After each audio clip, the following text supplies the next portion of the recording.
நீ வழி கூட போற அந்தாட்ட ஒரு பெரிய கப்பல் வருதுடா மச்சான்.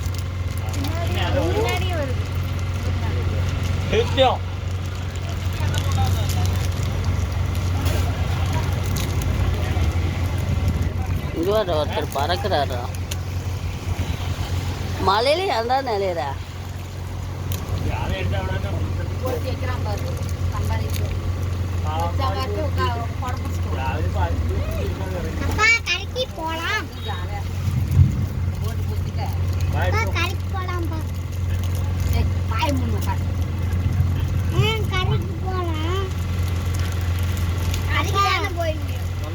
அடுத்த டைம் வந்து அந்த போட்டு